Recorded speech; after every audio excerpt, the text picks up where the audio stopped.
Bonjour à tous, on se retrouve une dernière fois pour débriefer du dernier épisode de la saison 6 de Game of Thrones, donc l'épisode numéro 10. Et c'est déjà la fin. Pourquoi il n'y a que 10 épisodes dans une saison? Je vais pas tergiverser pendant 10 000 ans, je vais commencer tout de suite. L'épisode commence cette fois-ci à King's Landing où on attendait les procès de Loras et Cersei. Et une fois n'est pas coutume, je dois dire que King's Landing cette fois-ci m'a vraiment enthousiasmée. C'était extrêmement bien mis en scène. On arrive au moment où les personnages se préparent, s'habillent pour le procès. Et c'était très bien filmé, c'était magnifique. Je dois dire aussi, je vais le dire tout de suite, que les musiques dans cet épisode-ci étaient parfaites. Je pense que je vais toutes les télécharger, acheter un CD, je sais pas, mais c'était magnifique, c'était génial. À ce niveau-là, franchement, j'ai été complètement bluffée. C'est donc par le procès de Loras qu'on commence et il n'y va pas par quatre chemins, il confesse tout et dit qu'il veut rentrer dans les ordres, entre guillemets, dans les moineaux du High Sparrow. Donc il ne traîne pas trop après cette décision, il lui marque directement le signe sur le front, sous les yeux effarés de son père et de sa sœur qui manifestement avaient un accord avec le High Sparrow pour qu'il ne le mutile pas de la sorte. Et puis on attend le procès de Cersei, sauf qu'on se rend assez vite compte qu'elle ne compte pas venir puisqu'elle est toujours dans le donjon rouge, dans le Red Keep, et que la montagne est arrivée dans les appartements de Tommen pour l'empêcher de se rendre au septuaire. Évidemment Marjorie, qui est pas complètement débile, elle sent que ça sent pas très bon, puisque Cersei n'est pas là, Tommen n'est pas là, et qu'il y a anguille sous roche, c'est le moins qu'on puisse dire. Donc le High Sparrow envoie Lancel chercher Cersei. Entre temps, le bon vieux maître Pycelle a eu un tuyau d'un petit oiseau qui l'emmène sous la ville. Et oh mon dieu, ça mène à une scène qu'on oublie un peu, je pense, dans le reste de l'épisode. Mais la mort du maître par tous ses enfants, c'était assez horrible. C'était vraiment choquant, franchement pour moi c'était choquant. J'ai toujours dit que les enfants ils étaient mauvais. Les enfants ils font peur, je vous le dis moi. Il faut se méfier des enfants, toujours. Non franchement ça m'a un peu fait penser à Sa Majesté des Mouches qui, vous le savez peut-être, est un de mes livres préférés. Et bah, j'ai adoré et j'ai été un peu, pas traumatisée mais dérangée par cette scène qui était à mon avis très bien, vraiment très bien. Lancel se retrouve également sous la ville après avoir suivi un de ses petits chérubins et se rend compte que il y a du feu grégeois qui est prêt à exploser. Et là je me suis rendu compte que mes suppositions étaient correctes puisque Cersei parlait bien d'une rumeur selon laquelle il y aurait du feu grégeois sous la ville et que c'est ça qu'elle comptait utiliser contre le High Sparrow. Malheureusement pour Lancel, il s'en rend compte trop tard, il essaye quand même de ramper jusqu'aux bougies peut-être pour essayer de les souffler. Mais ce qui devait arriver arriva, le feu arrive dans la flaque verte et tout explose. Alors là j'étais parfaitement dégoûtée parce que Marjorie elle a senti venir le truc, elle a dit à tout le monde de se casser et cet abruti de High Sparrow ne les laisse pas partir. J'étais vraiment dégoûtée. Il y a pas mal de gens qui avaient dit sous la vidéo de la semaine dernière, moi je vois bien Marjorie mourir, et moi j'étais là, non, jamais, non Marjorie elle est trop cool, elle est trop importante, ils vont pas faire ça. Je suis dégoûtée. Je suis allée mettre une petite fleur sur sa tombe dans le cimetière virtuel de Game of Thrones, je vous invite à la faire de même d'ailleurs. C'était la tombe la plus fleurie d'ailleurs après l'épisode d'hier. Petite mention quand même pour la cloche qui écrase un civil, c'était tout à fait dégueu. Je tiens à noter aussi que le feu grégeois qu'on voit se répandre dans les couloirs, c'était les mêmes images que dans la vision de Bran, donc, et effectivement Bran a bien vu le futur dans cette vision, donc je pense qu'il y a encore quelques images qui n'ont pas encore été rattachées à quoi que ce soit, et que ça va venir dans la saison suivante. Du coup, peut-être que je vais retourner dans cet épisode là pour refaire des pauses sur les images, et voir si on n'a rien loupé, si on peut prédire d'autres choses, mais je pense que ces visions étaient vraiment très intéressantes et que c'était vraiment des indices et qu'effectivement on voit des choses du futur. Évidemment l'explosion se voit depuis les fenêtres du palais, alors évidemment Cersei jubile, mais pour Tommen c'est plus compliqué puisqu'il se jette d'une fenêtre et nous offre une illustration assez littérale de King's Landing. C'est pas ma blague, je l'ai vue ailleurs. Voilà, on s'attendait tous un peu à ce que Tommen meure et je sentais bien venir le fait que ce serait de la faute de Cersei, mais franchement je pensais pas que ce serait vraiment comme ça, je pensais pas que ce serait un suicide, je pensais que toute la ville allait prendre feu. D'ailleurs je vois pas trop comment le feu se répand pas dans les bâtiments qui sont à côté, parce que la configuration de la ville me laissait penser que le feu, enfin qu'on pouvait pas mettre feu à un bâtiment dans cette ville sans que ça se répande partout. Maintenant c'est vrai qu'il est en hauteur et plutôt isolé. Bref, Tommen meurt donc d'un suicide et non d'un incendie lancé par Cersei. Mais c'est quand même sa faute. Donc Cersei, au lieu de surveiller son fils qu'elle doit pourtant bien imaginer assez troublé par la mort de sa femme qu'il aimait beaucoup, préfère aller se venger sur la Septa. Je dois avouer que cette scène était plutôt sympathique et plutôt satisfaisante. Je pense que ça c'était une vengeance que Cersei méritait selon moi. Et c'était sympa, ces petits confess et shame m'ont plu et c'est tout ce que j'ai à dire là-dessus. On quitte ensuite Cersei et Tommen pour retrouver un autre Lannister qui n'est autre que Jaime, leur frère et papa respectif. On a là des images qui ressemblent fort au Red Wedding puisque c'est dans la même salle, mais pas de noces pourpres en vue à ce moment-là. Ça rappelle quand même des mauvais souvenirs, mais bon c'est juste un banquet et on voit que Jaime ne tient pas Walder en très haute estime, on va dire ça comme ça. Et c'est à peu près tout dans cette scène. Il y a aussi une petite servante qui est un peu bizarre, mais personnellement j'avais vraiment rien vu venir avec cette servante. On en reparle dans 2 minutes. On fait une petite pause dans toutes ces ambiances macabres et on rejoint Sam et Gilly pour la dernière fois de la saison. Fallait bien voir un peu où ils en étaient. Et ils sont arrivés à Old Town et la ville est magnifique, mon dieu. Puis il y a beaucoup de corbeaux blancs, raven, corbeaux, corneilles, d'oiseaux blancs qui s'en vont de la citadelle, qui s'en vont de la tour qui est gigantesque, donc pour annoncer que l'hiver est arrivé.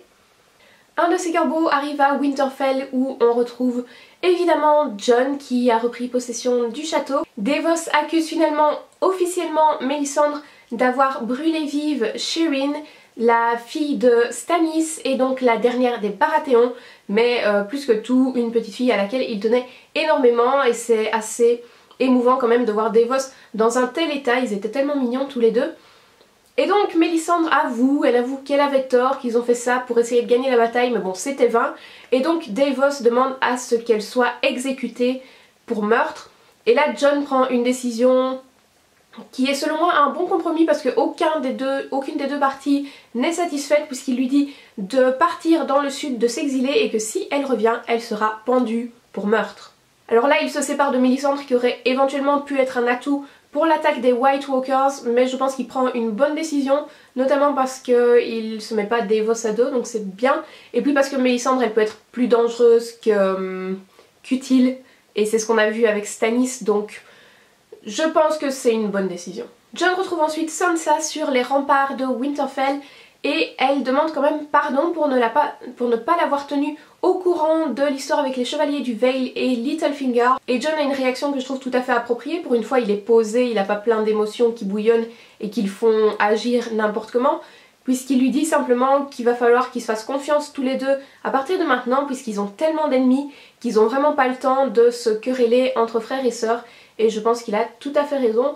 Encore une fois c'était un petit moment frère-sœur assez sympa, on voit bien qu'ils n'ont jamais été très proches en tant qu'enfants, mais qui tiennent quand même l'un à l'autre. On arrive ensuite à Dorne dont on avait presque oublié que ça existait, sans rire ça fait combien de temps qu'on n'avait pas vu Dorne.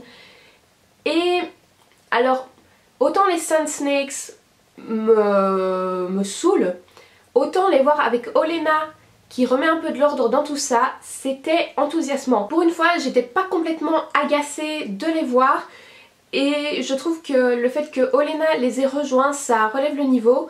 Et là, évidemment, on voit Varys qui débarque puisqu'il a fait un pacte manifestement avec Dorne, avec les Martell, pour probablement laisser Daenerys débarquer là-bas avant d'essayer d'aller conquérir le reste de Westeros. Alors c'est une idée que quelqu'un avait eue dans les commentaires, hein, je tiens à le dire quand même, bravo à toi. Mais personnellement, ça m'aurait saoulé si ça avait été juste les Martell et Daenerys parce que... Je sais pas, ça m'aurait profondément agacé, notamment parce que les Martell m'agacent profondément et que Daenerys, ça dépend des moments, mais elle a tendance à m'agacer aussi et ça m'aurait saoulé. Mais le fait que Olenna soit là, Ça relève tout le niveau. On passe de Dorne à Meereen où Daenerys dit bye bye à Daario. Elle le laisse là-bas pour gérer la politique et pour empêcher que ça parte de nouveau en eau de boudin. Je trouve que c'est une bonne idée. Et je sais pas, personnellement je suis un peu comme elle, ça m'a pas trop émue de voir Daario partir. Je dois dire que il m'agaçait, hein, vous le savez parce que je l'ai déjà dit.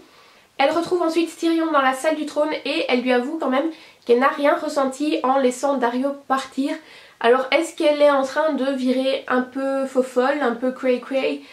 Je ne sais pas. Ce serait intéressant, je pense que Daenerys finisse un peu folle comme le Mad King. Ça reste à voir. Mais personnellement je pense que c'est surtout que depuis l'histoire de Khal Drogo elle s'est beaucoup endurcie. Et que bon voilà, Daario c'était pas non plus l'amour de sa vie quoi. Dans la même scène, elle nomme Tyrion Hand of the Queen et ça c'était vraiment mignon. Et c'est un passage que j'ai vraiment apprécié, je pense que c'est une bonne décision que Daenerys a prise. Et voir Tyrion à ses côtés c'est rassurant parce que vraiment il prend des bonnes décisions, il a des bonnes idées, une bonne vision des choses et voilà. On sait donc qu'elle est prête à partir, que les bateaux sont prêts, ils sont en train de repeindre les voiles et on s'attend à un embarquement imminent. Retour ensuite chez les Frey où Waldar se fait servir une petite tourte. C'est la même servante que celle qui avait servi Jaime et Bronn. Et waouh, cette scène... Mais cette scène... Mind blow. Franchement, j'étais vraiment bluffée. Donc Waldar attend ses fils qui lui ont dit qu'ils seraient là à midi pour manger avec lui. Et la servante lui répond qu'ils sont déjà là. Mais où ça? Mais ils sont là, monseigneur. Mais où? Là, dans la tourte. Ah, mais crache. Pourquoi il n'a pas craché? Ah. Et c'est là qu'on se rend compte que la servante était en fait Arya qui arrive donc à utiliser des visages. Est-ce qu'elle les a volés avant de partir? Je ne sais pas. Ou est-ce qu'elle l'a tué sur le chemin et qu'elle peut utiliser son visage? Je ne sais pas non plus. Mais waouh! C'était énorme et c'était assez satisfaisant, je dois dire, de voir Arya venger les noces pourpres. Et en même temps, on se rend compte que Arya est en passe de devenir une sacrée psychopathe. Alors ceux qui étaient tristes de la mort de Ramsay, je vous propose de vous intéresser au cas d'Arya. Cette scène était quand même géniale et je pense même que j'ai applaudi devant la télé, ce qui ne m'arrive jamais en dehors des matchs de foot. Par la force des choses, on apprend donc que Arya est à Westeros. Alors est-ce qu'elle va aller vers Winterfell si elle entend que son frère et sa sœur y sont? Ou est-ce qu'elle va aller rayer un autre nom de sa liste? En l'occurrence, je pense à Cersei. Ou est-ce qu'elle va retrouver The Hound d'une façon ou d'une autre et qu'ils vont créer je sais pas, une sorte de guilde des super assassins? Mais c'est super intéressant qu'elle soit de retour à Westeros et j'attends impatiemment de voir la suite. Elle est redevenue super intéressante depuis qu'elle est partie de Braavos. Parlant de ses frères et sœurs et de Winterfell, on retrouve ensuite Sansa sous l'arbre sacré près du château. Et Littlefinger l'y rejoint. Alors là il expose un peu son plan qu'on connaissait en fait en tant que spectateur depuis plusieurs saisons. Donc il veut aller sur le trône de fer, c'est un secret pour personne j'ai envie de dire. Et Sansa à ses côtés, ça c'est un truc qu'il a rajouté au tableau plus tard, hein, on s'en rend bien compte. Et Sansa lui met en gros vent en lui disant simplement « Oh oui, c'est une belle image ». Et là Littlefinger lui dit qu'elle va devoir prendre ses responsabilités blablabla. Parce que les gens ne suivront jamais Jon puisque c'est un bâtard mais qui vont plutôt suivre Sansa qui est née à Winterfell, qui a une enfant légitime qui a le nom des Stark. Et bon, Sansa en gros ne cède pas à ses avances et lui met un gros vent, ce qui est plutôt appréciable mais aussi à mon avis assez dangereux. En tout cas Littlefinger il est pas très content. Tout près de Winterfell il y a aussi Benjen qui abandonne Bran et Mira avant le mur.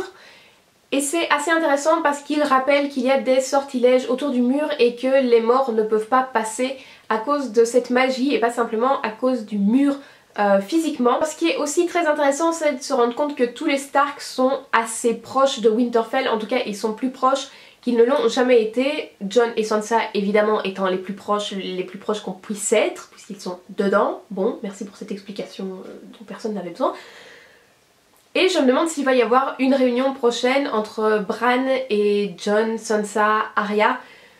ce serait quand même dingue parce que personne ne s'attendait à ce qu'ils se retrouvent à un moment.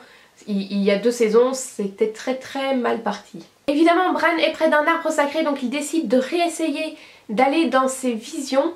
Et là, on a enfin la fin de cette sacro-sainte Tower of Joy. Et on découvre ce qu'il y a dans la tour. Alors, on sait qu'il y avait Lyanna. Effectivement, elle a eu un bébé. La main ensanglantée dont je vous parlais, j'arrive plus à parler tellement je suis excitée. La main ensanglantée dont je vous parlais dans la vision de Bran, j'avais dit c'est probablement Lyanna. Effectivement, je suis quand même trop forte. Hein. Et là, on découvre donc qu'elle est sur le point de mourir après avoir donné naissance à un bébé que Robert tuerait s'il était au courant. Donc on se doute que c'est pas le bébé de Robert. Franchement, avec tous les indices qu'il y avait eu dans la saison précédente, je pense qu'on était très nombreux à s'en douter. Mais être enfin, avoir la confirmation des origines de Jon, c'était quand même magnifique. C'était awesome. Et une fois de plus, la musique et l'enchaînement sur le gros plan de la tête de Jon adulte, c'était merveilleux. Donc Jon, pour ceux qui n'ont pas suivi, est un Targaryen Stark, un Stark Targaryen. Et ça c'est quand même un sacré beau mélange, je sais pas ce que vous en pensez, mais j'étais très satisfaite d'être enfin au courant et je me demande si Bran va pouvoir retrouver Jon pour lui expliquer, parce que je voudrais vraiment qu'il soit au courant. Le pauvre Ned l'a laissé dans la saison 1 en lui disant la prochaine fois qu'on se revoit je te parle de tes origines et puis il est allé se faire zigouiller à King's Landing, donc pauvre Jon. Je voudrais vraiment qu'il ait enfin la réponse, donc je croise les doigts pour que Bran puisse arriver à Winterfell, ce qui est assez probable quand même. Je pense qu'il va arriver jusque là sans trop d'encombre, surtout que les gens qu'ils vont rencontrer sur leur chemin maintenant ce seront plus des ennemis des Stark, les Bolton sont plus là. Le nord est repris par les Stark, donc ils vont arriver dans d'assez bonnes conditions. Comme je vous le disais, on fait le lien entre le bébé et Jon qui a grandi et on le retrouve au milieu d'un banquet pour célébrer la victoire sur les Bolton, donc ça ripaille sec. Et puis évidemment quand on a un peu bu, ça lance des conflits, donc il y a des soldats qui remettent en cause le fait que les Wildlings soient là. Et j'aime beaucoup la façon dont ils répondent, d'ailleurs on n'a pas envahi, on a été invités. C'était plutôt chouette. Et on s'attend pas mal à ce qu'il y ait une sorte de rébellion, à ce que ça parte en cacahuète, parce que Jon prend la parole mais il parvient pas vraiment à calmer les choses. Et là on a mon nouveau personnage préféré, je pense vraiment, Lyanna Mormont, qui se lève et qui les remet tous à leur place, mais comme une déesse. Elle est géniale, mais ils en prennent vraiment pour leur grade. C'est elle que je veux voir sur le trône de fer en fait. Je veux plus personne d'autre, c'est Lyanna Mormont, c'est la meilleure. Elle est parfaite cette gamine, elle est vraiment parfaite. Et là, ils se rendent tous compte qu'ils ont joué au con et qu'il ferait bien de s'excuser, d'admettre qu'ils ont eu tort. Et ça donne lieu à une scène qui rappelle fort les scènes qu'il y a eu avec Robb il y a quelques saisons, puisque Jon est acclamé en tant que King in the North. Et c'était vraiment émouvant. Et puis en plus il y avait la musique encore une fois qui était parfaite, mais vraiment géniale, bien synchronisée. C'est la musique du générique en plus, donc on la connaît tous et on est complètement dedans. C'était vraiment génial. Et on voit que tout se rallie autour de Jon, contrairement à ce que Littlefinger avait prédit à Sansa. D'ailleurs il y a un regard entre les deux où Sansa regarde vers lui en se disant tiens j'ai gagné, mais il est très sombre. Et là on voit Sansa, il y a comme une lueur qui passe dans ses yeux qui se dit mince, il va falloir faire attention, il est pas content, ça s'annonce pas très bien là. Et voilà qui clôt la storyline du Nord pour cette saison sur une note vraiment très positive. C'était mal parti mais ils ont repris Winterfell, Jon est King in the North, Bran est pas loin, Arya est pas très loin non plus. Bref, le Nord ça se passe plutôt bien, à part qu'il y a les White Walkers qui vont arriver et qu'il reste environ 10 hommes à Castle Black. Bon, puisque c'est terminé pour le Nord, on retourne logiquement dans le Sud pour aller clore l'histoire de ce côté-là aussi pour le moment, jusqu'à l'année prochaine. Oh mon dieu, ça va être long. Et on y retourne via Jaime qui lui aussi retrouve King's Landing après en être parti pendant un moment et il la retrouve pas dans un très bon état. On voit bien qu'il est inquiet quand il voit la fumée et les ruines et se dépêche d'aller apprendre ce qu'il s'est passé. On enchaîne tout de suite avec le couronnement de Cersei. Alors franchement, si je m'y attendais à celle-là, parce que quand Tommen est mort, je me suis vaguement demandé qui allait monter sur le trône et je pensais plutôt que ce serait éventuellement Jaime. Au final, c'est logique que ce soit Cersei, hein. J'adore son costume, soit dit en passant, il est extrêmement bien fait. Et si j'étais habitant de Westeros, je pense que le scénario de Cersei qui monte sur le trône de fer, ça doit être un des pires au monde. C'est un peu comme si Trump devenait effectivement président des États-Unis ou Marine Le Pen présidente de France. Et si vous n'êtes pas d'accord avec mes vues politiques, eh bien tant pis, hein. Jaime assiste à ce couronnement et alors que Cersei a l'air très contente d'elle-même, Jaime, lui, est beaucoup plus réservé. J'arrive pas à traduire ce qu'exprime son regard, mais on voit très bien que ça le dérange et que ça va pas bien se passer et qu'il est même probablement plus affecté par la mort de Tommen que Cersei elle-même. Parce que ce qu'il racontait il y a quelques épisodes, c'est Cersei est prête à tout pour ses enfants, blablabla. Elle au final elle était plutôt blasée de sa mort, elle s'y attendait, j'ai envie de dire. Et là en fait tout ce que Jaime admirait en Cersei s'évanouit un peu. Donc je pense qu'il la voit vraiment d'un autre œil. Il serait temps, j'ai envie de dire, il serait vraiment temps. Et j'ai vraiment hâte de voir comment ça va se passer entre les deux. Et spoiler alert, j'espère que ça va se passer mal. J'espère que ça va mal se passer. Et finalement l'épisode se termine sur les images de la flotte de Daenerys et des Greyjoy qui quittent Essos pour se diriger vers Westeros avec les dragons. Encore une fois, j'arrête pas de le dire, mais la musique vraiment magnifique, j'ai adoré et j'ai vraiment un faible en fait pour ce thème musical des Targaryens. C'était parfait, on s'attendait un peu à cette fin mais c'était très bien réalisé, c'était ce qu'il fallait comme fin je pense pour vraiment clore cette saison et donner envie d'aller voir la suivante et voir que les choses avancent et que dans la saison suivante, dans la saison 7 donc, on aura enfin Daenerys à Westeros. Et ça c'est quand même un gros bouleversement dans Game of Thrones. Ah et je voulais faire aussi un petit point sur l'extinction de différentes maisons. On a donc plus de successeurs pour les Bolton, pour les Frey, pour les Lannister et je pense que j'en oublie, et les Tyrell. Oh mon dieu, les Tyrell, c'était tragique, j'avais oublié parce que ça me fait trop mal d'y penser. Donc les taux commencent à se resserrer, j'ai l'impression aussi qu'on supprime tous les personnages qui sont apparus pendant la saison et on va se retrouver à la fin avec les personnages qui ont débuté, c'est-à-dire les Stark, les Lannister, les Targaryens et les White Walkers. Et ça va vraiment se jouer entre ces quatre storylines là, à mon avis. Et voici qui conclut cette dernière vidéo de débriefing sur la saison 6 de Game of Thrones. Ça m'a fait vraiment plaisir d'en parler avec vous et d'avoir tous vos retours dans les commentaires. J'ai été vraiment contente d'avoir vos réactions, ça m'a plu de pouvoir discuter avec vous. D'ailleurs on peut toujours en discuter évidemment dans les commentaires sur cet épisode-ci. Dites-moi ce que vous en pensez et ce que vous attendez pour la saison suivante. Est-ce que vous allez la suivre? Si vous ne la suivez pas, vous êtes fous. Mais je ne vous jugerai pas. Et voilà, dites-moi ce que vous en avez pensé en termes de qualité aussi, parce que en ce qui me concerne, je pense que c'était un des meilleurs épisodes de toute la saison.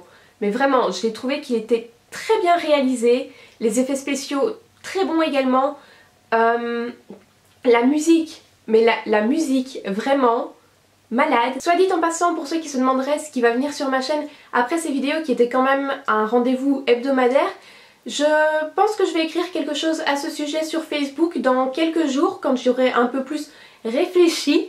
Mais ce qui est sûr c'est que je vais continuer à parler des 3 sujets dont je parle, c'est-à-dire beauté, lifestyle et culture.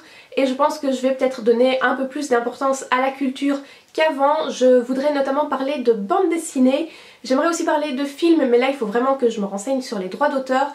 Et peut-être séries, en tout cas je réitérerai l'exercice de débriefer les épisodes de Game of Thrones l'année prochaine avec la saison 7. Bref, je vous en dirai un peu plus sur les réseaux sociaux dans les jours à venir, donc n'hésitez pas à me suivre sur Twitter, Facebook et éventuellement Instagram. J'essaierai de mettre un lien sur les 3 réseaux sociaux vers le post Facebook, comme ça vous verrez un peu ce qu'il en est.